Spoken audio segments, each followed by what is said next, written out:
E para finalizar aí o título dos crimes contra a assistência familiar, nós vamos falar do artigo 247, que é o abandono moral. Então falamos do abandono material, do abandono intelectual e agora o abandono moral. O que seria o abandono moral? Permitir alguém que menor de 18 anos, sujeito ao seu poder ou confiado à sua guarda ou vigilância, 1. Frequente casa de jogo ou mal afamada ou conviva com pessoa viciosa ou de má vida. Eu acho que era isso aqui que meu pai não queria que eu não queria incorrer naquela época, hein? Que não deixava eu ir no fliperama. Eu falei do outro crime lá, mas eu acho que era esse aqui, né? Casa de jogo, lá tinha jogo ou mal afamada, né?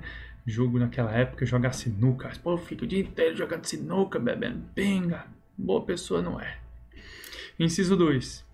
Frequente espetáculo capaz de pervertê-lo ou de ofender-lhe o pudor, ou participe de representação de igual natureza. Quase que a mãe daquela criança lá do Peladão, lá do MASP, respondeu nesse crime aqui, né? Quase, passou beirando. Inciso 3. Resida ou trabalhe em casa de prostituição. E 4. Mendigue ou sirva a mendigo para excitar a comiseração pública. O que é isso aqui? Detenção de 1 a 3 meses ou multa.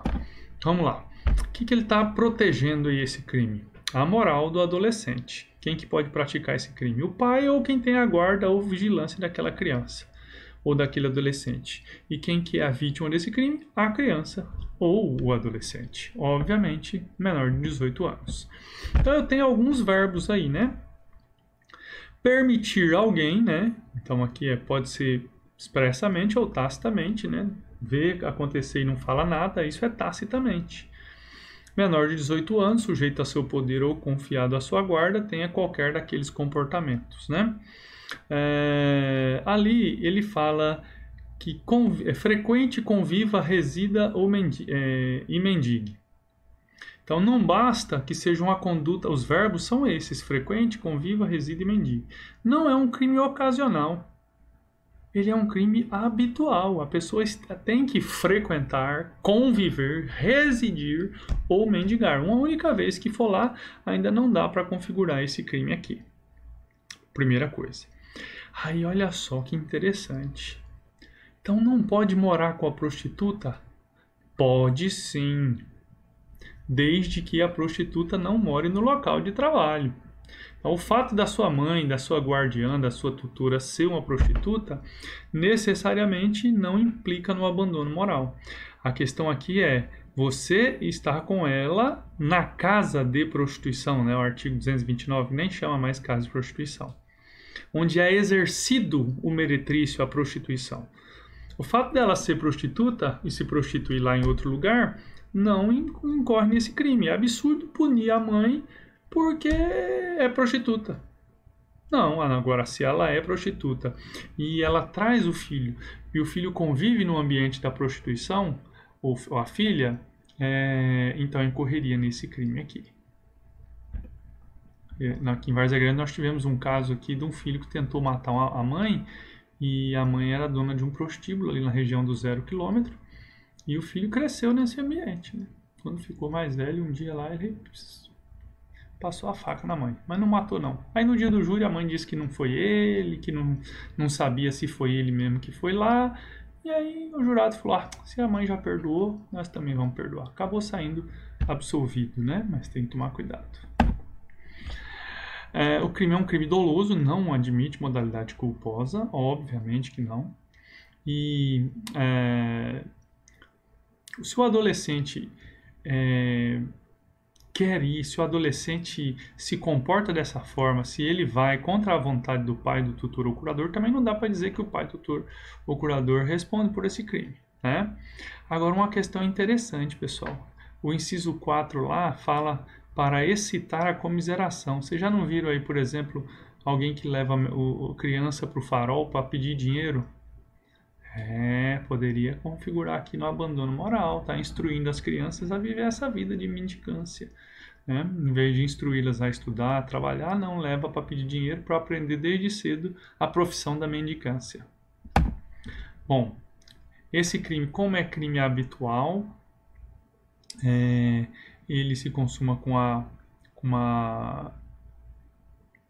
a prática de prática reiterada daqueles verbos, né? E se a permissão for dada antes, é no momento em que o cara pratica a conduta. Ou se a permissão é dada depois, ou no ato, é no ato da permissão e no ato em que a pessoa pratica aquela conduta. A tentativa é possível, né? Quando a autorização para o menor de 18 frequentar aquele ambiente é anterior ao fato dele ir lá. Então, primeiro eu deixo e quer. Pode ir? Pode. Aí ele vai. Isso é autorização anterior.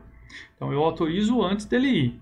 E a autorização posterior, né? Ele já está lá ou ele está chegando naquele lugar e eu autorizo. No momento em que ele está chegando no local que ele não deveria estar, eu autorizo. É a chamada posterior. Nessa posterior, a doutrina entende que não há possibilidade de tentativa. Então, olha lá, só recapitulando aí quais são as condutas proibidas, né? Permitir que ele frequente casa de jogo mal afamada ou conviva com pessoa viciosa ou de má vida. 2. Frequente espetáculo capaz de pervertê-lo ou ofender do pudor. 3. Resida ou trabalhe em casa de prostituição, não pode. Menor de 17, menor de 18 não pode nem trabalhar lá, nem ser secretária, né? Não pode. Telemarketing, não pode. E mendiga ou sirva a mendigo para excitar a comiseração. Essas são as 4 condutas do abandono moral. Então, o verbo ali é permitir que o menor de 18 faça qualquer uma dessas 4. Se o cara vai sem a vontade do pai ou do tutor, o pai ou o tutor não respondem por crime, obviamente. Só vão responder se o pai ou o tutor permitir. E aí que a gente faz aquela linha, né? Se a permissão é antes do menor ir ou se a permissão é posterior. Se ela é anterior, nós temos aí aquelas consequências da anterior ali, né? É possível tentativa e tal. Agora, para posterior, não é nem possível tentativa. Finalizamos então aqui os crimes contra a assistência familiar. Pessoal do 6º semestre, Direito Penal 4.